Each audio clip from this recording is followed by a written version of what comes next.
সামনের কুরবানি ঈদ উপলক্ষে আমাদের পাঁচকাটা বাজারে এক বিশাল গরুর হাট বসেছে। এই পাঁচকাটা বাজারটি আমাদের বাড়ি থেকে খুব কাছে, এর জন্য কিন্তু আমরা প্রতিনিয়তই এই বাজারে যাই। তাই আজকে আমরা দেখব আমাদের এই বাজারে কি পরিমাণ গরু উঠেছে আর কিরকম সাইজের গরু এসেছে। আসসালামু আলাইকুম, আজকে চলে এসেছি আমাদের পাঁচকাটা বাজারে। আমাদের এই পাঁচকাটা বাজারে সামনের কুরবানি ঈদ উপলক্ষে এক বিশাল গরুর হাট বসেছে। তাই আজকে আমি চলে এসেছি এই পাঁচকাটা বাজারে। এই পাঁচকাটা বাজারে আজকে কি পরিমাণ গরু উঠেছে আর কতটুকু বড় বড় সাইজের গরু উঠেছে এটাই কিন্তু আজকে আপনাদেরকে ঘুরে দেখাবো। যেহেতু আমাদের পাঁচকাটা বাজারের পরিসরটা খুবই ছোট, এর জন্য কিন্তু আমাদের এই পাঁচকাটা বাজারে বেশি পরিমাণ গরু আসেনি। আপনারা যারা ভিডিওর মাধ্যমে গরুগুলোকে দেখতে পাচ্ছেন, এই গরুগুলো কিন্তু আমাদের বাজারের আশেপাশে গৃহস্থের গরুগুলো। নাজিরপুর বাজারের মতো যেহেতু এত জায়গা আমাদের এই ছোট্ট বাজারে নেই, এর জন্য কিন্তু আমাদের এখানে কেউ দূর দূরান্ত থেকে গরু নিয়ে আসেনি। এই কথাটি আমি আপনাদেরকে আনুমানিক বলছিলাম, কারণ আমি যখন গরুর হাট দিয়ে হাঁটছিলাম তখন আমি দেখতে পেয়েছি যে যারা গরু নিয়ে এসেছে তারা কিন্তু বেশিরভাগই আমার পরিচিত বা আমাদের চেনা।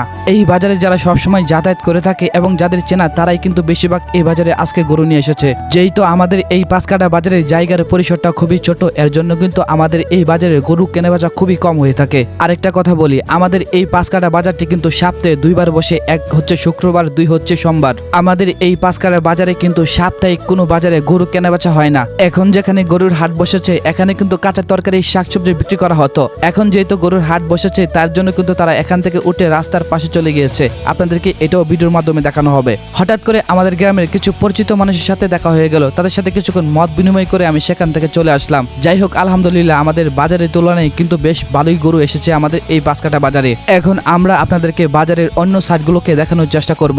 আপনাদের মনে হয়তোবা একটা প্রশ্ন থাকতে পারে, যেটা আমার মনে ছিল। আপনারা হয়তোবা ভাবছেন যারা মাঠে কাঁচা বাজার বিক্রি করতো তারা এখন কোথায় কাঁচা বাজারগুলো বিক্রি করছে।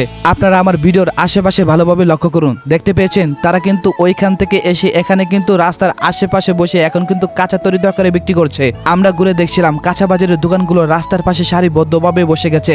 রাস্তার পাশে বসেই কিন্তু তারা কাঁচা বাজারগুলো বিক্রি করছে। আমি আপনাদেরকে আগে বলেছিলাম যে আমাদের পাঁচকাটা বাজারের পরিসরটা যেহেতু ছোট, এর জন্য আপনার পাঁচকাটা বাজারটা ঘুরতে 10 থেকে 20 মিনিট সময় লাগতে পারে। পাঁচকাটা বাজারের বেশিরভাগ দোকানে কিন্তু আমার পরিচিত, যেহেতু পাঁচকাটা বাজারে আমরা রেগুলার যাতায়াত করে থাকি। আমাদের পাঁচকাটা বাজার আগের থেকে এখন কিন্তু বেশ উন্নত হয়েছে, সামনে ইনশাল্লাহ আরো বেশ উন্নত হবে। আমি কিন্তু আপনাদের সাথে কথা বলতে বলতে আমি আমার পাঁচকাটা বাজারের সমস্ত জায়গা ঘুরে ফেলেছি।